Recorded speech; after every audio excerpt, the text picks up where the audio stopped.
2014 was a whirlwind year that will be remembered for many things.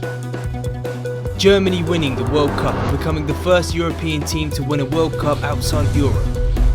The Malaysia Airlines Flight MH370 that mysteriously disappeared without a trace, carrying 239 passengers and crew, and many other triumphs and tragedies that we saw unfold in the world's media. But 2014 was also a remarkable year for scientific breakthroughs. For the first time ever, a woman gave birth to a baby after receiving a womb transplant.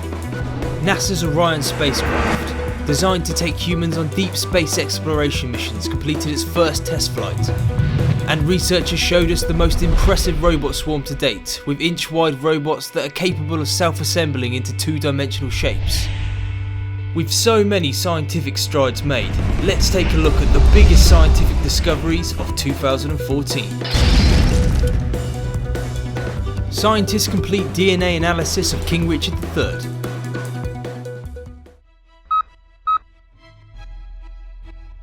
A skeleton found beneath a Leicester car park has been confirmed as that of English King Richard III. Experts from the University of Leicester were able to trace genetic evidence through over 20 generations to his living descendants. Remarkably, this is the oldest DNA identification case of a known individual. Richard was suspected of the murders of the only sons of King Edward IV. The princes disappeared shortly after he was crowned in 1483. Richard, the last king of the House of York, died a few years later in 1845 at the Battle of Bosworth. His skeleton had suffered 10 injuries, including 8 to the skull, 2 of which were potentially fatal. One was a slice removing a flap of bone. The other was caused by a bladed weapon which, after entering one side of the head, pierced right through to the opposite side of the skull. DNA analysis also revealed a break in the male line of Richard's family tree, meaning one of Richard III's male relatives' wives would have given birth to another man's child. This undermines the Tudor dynasty and even raises a question mark over the current Queen's royal heritage.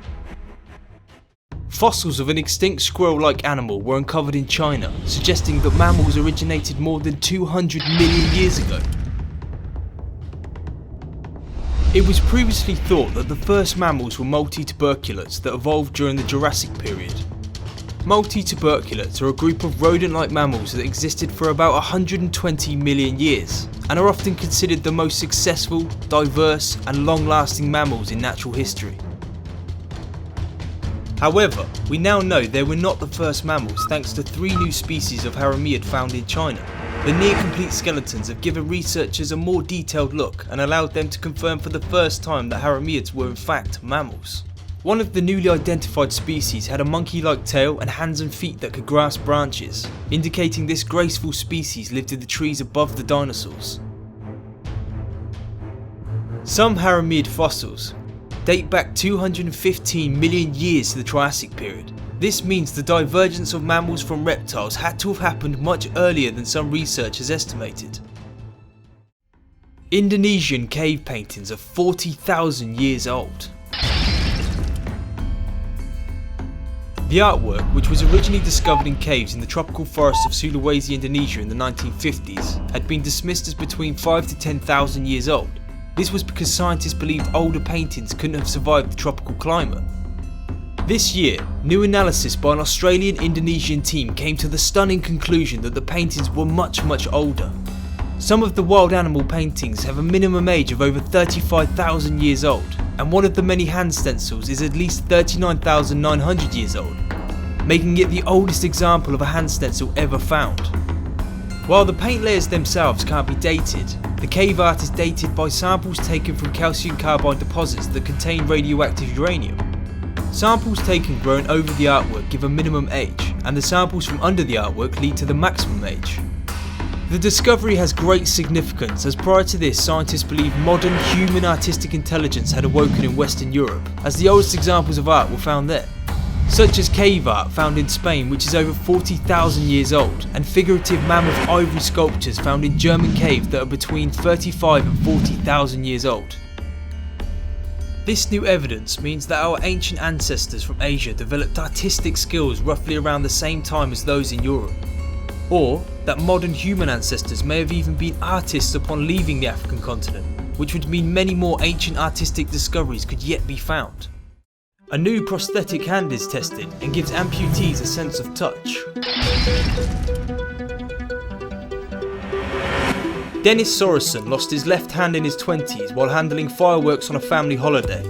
After testing the new prosthetic robotic, he became the first amputee in the world to feel in real time with a sensory enhanced bionic hand. It was also the first sense of touch Dennis had felt from having a left hand in 9 years, and in a press release he described the sensory feedback as incredible.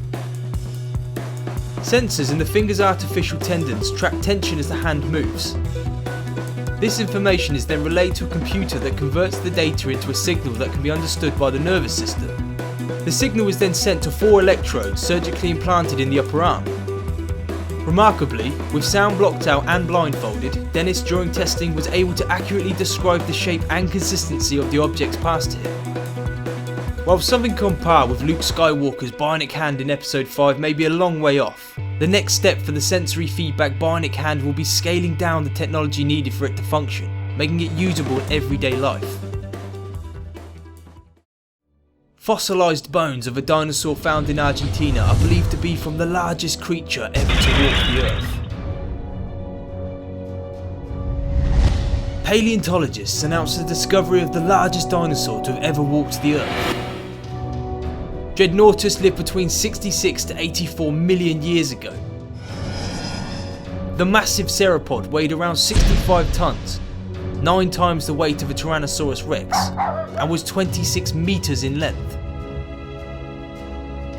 Years of excavating and analysing the brilliantly preserved skeleton, of which nearly half of all its bones were recovered, revealed Dreadnoughtus wasn't even finished growing because its shoulder bones had yet to fuse together, like seen in adult ceropods. NASA's Kepler telescope discovers the first Earth-sized planet in the habitable zone of another star. NASA's Kepler Space Observatory was designed to survey a portion of our region of the Milky Way galaxy to discover planets in or near the habitable zone, and determine how many of the billions of stars in our galaxy have such planets. The Kepler spacecraft launched on March 7, 2009 and didn't disappoint. As of December 2014, Kepler has confirmed 996 exoplanets, along with a further 3,216 unconfirmed planet candidates.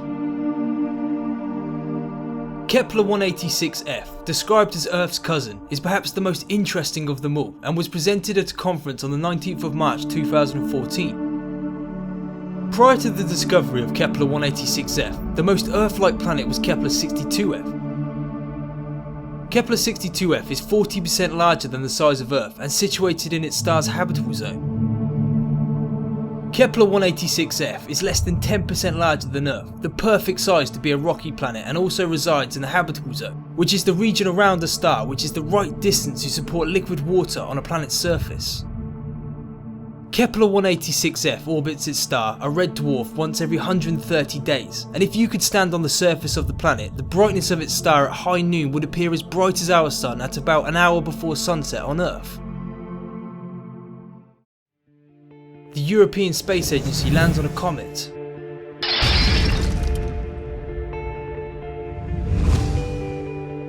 Rosetta, a robotic space probe built and launched by the European Space Agency, along with Philae, its lander module, launched on the 2nd of March 2004 and reached the comet 67P Churyumov-Gerasimenko on the 6th of August 2014, becoming the first spacecraft to orbit a comet. Philae detached from Rosetta on the 12th of November 2014 and approached 67P at 2.2 miles per hour. On contact with the surface, 2 harpoons were to be fired into the comet to prevent the lander from bouncing off. However, due to a softer landing than expected, it bounced twice before settling, becoming the first spacecraft humanity has landed on a comet. Analysis of the comet's water had hoped to help shed light on where Earth's water came from.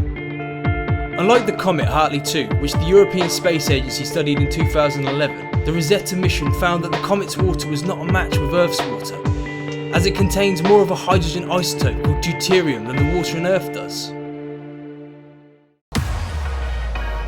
Well, I hope you enjoyed the first video of 2015. I would like to thank everyone who watched, liked or commented on our video in 2014, everyone who subscribed and those of you who continue to support the channel.